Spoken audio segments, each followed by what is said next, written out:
falando em Banco Master, Débora, a gente segue em Brasília porque o ministro Dias Toffoli indicou peritos da Polícia Federal para fazer a análise daquele material todo que ficou sob a custódia da Procuradoria-Geral da República, né, depois da operação de ontem.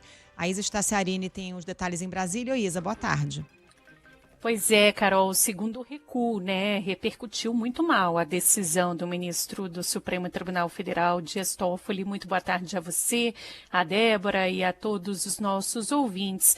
Depois dessa repercussão bastante negativa, o ministro Dias Toffoli agora nomeou 4 peritos da Polícia Federal que vão fazer a análise daquele material apreendido na operação de ontem, né, a segunda fase da Compliance Zero, que vai ficar na Procuradoria-Geral da República.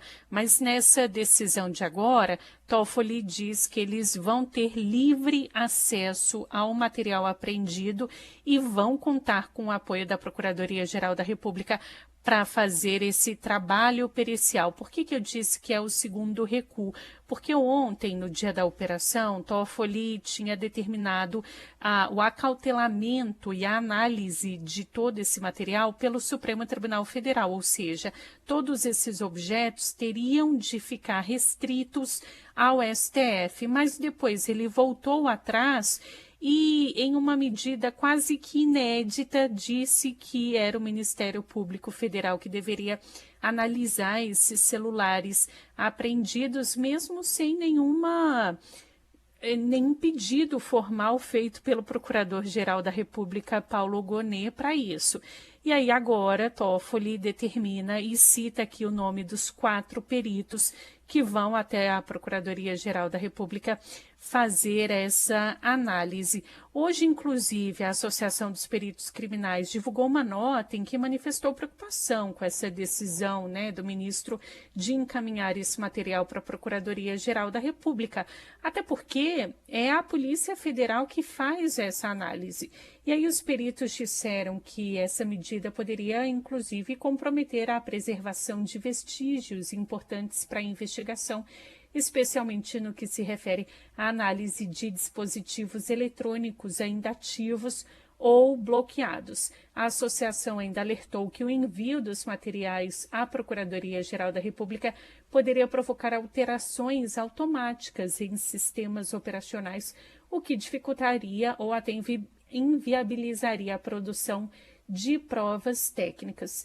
Nessa nota, os peritos reconheceram a importância de uma atuação conjunta com o Ministério Público Federal, mas ressaltaram que são as unidades de criminalística da Polícia Federal quem tem competência legal e capacidade técnica, científica e estrutural para produzir prova penal, inclusive nessa análise de aparelhos eletrônicos e mídias digitais.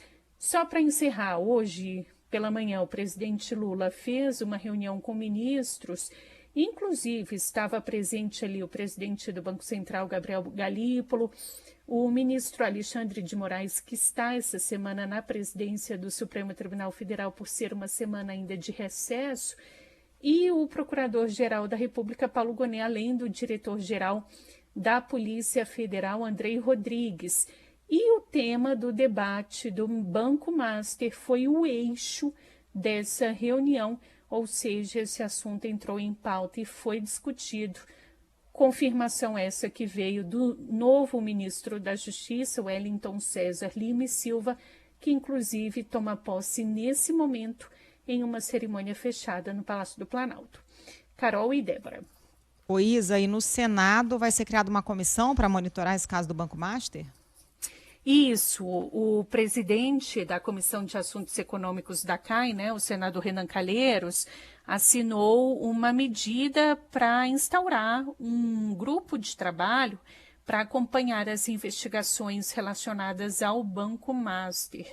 Essa instrução normativa leva em conta o regimento interno do Senado, especialmente aquelas ligadas à fiscalização econômica e financeira. Esse documento que a CBN teve acesso, que foi assinado pelo senador Renan Calheiros, consta ali, né, como participantes desse grupo de trabalho, além do próprio senador, também os parlamentares Eduardo Braga, Fernando Farias, Esperidião Amin, Randolfo Rodrigues, Alessandro Vieira, Leila Barros e também a senadora Damares Alves.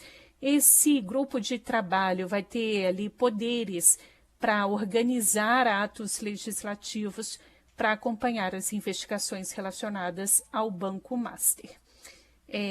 Carol. Obrigada, Isa. Débora, fica bem claro esse clima assim de desconfiança e até de bateção de cabeça em relação ao Banco Master, né? Essa troca de farpas aí entre o ministro Dias Toffoli e a Polícia Federal.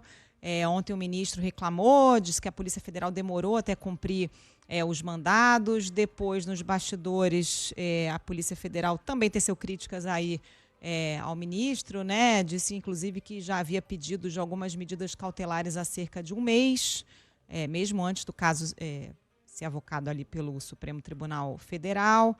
Muitos questionamentos sobre o fato desse processo todo correr em sigilo, né, por determinação do ministro Dias Toffoli.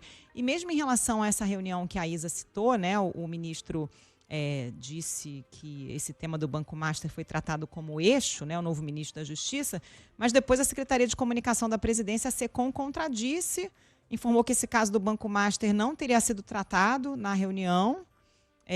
A SECOM informou à imprensa que o Master não estava entre os temas da reunião e que o ministro estava se referindo ao crime organizado em geral quando falou sobre o eixo da discussão. Difícil imaginar que o caso Master não foi tratado numa reunião com esse elenco, né, Débora? Não, com certeza, né? E já começa mal também, né? O ministro acabou de ser nomeado e já tem uma nota da SECOM desmentindo uma fala dele. Um assunto delicado. São, pelo menos para o Planalto, né? E todas essas instituições que você citou.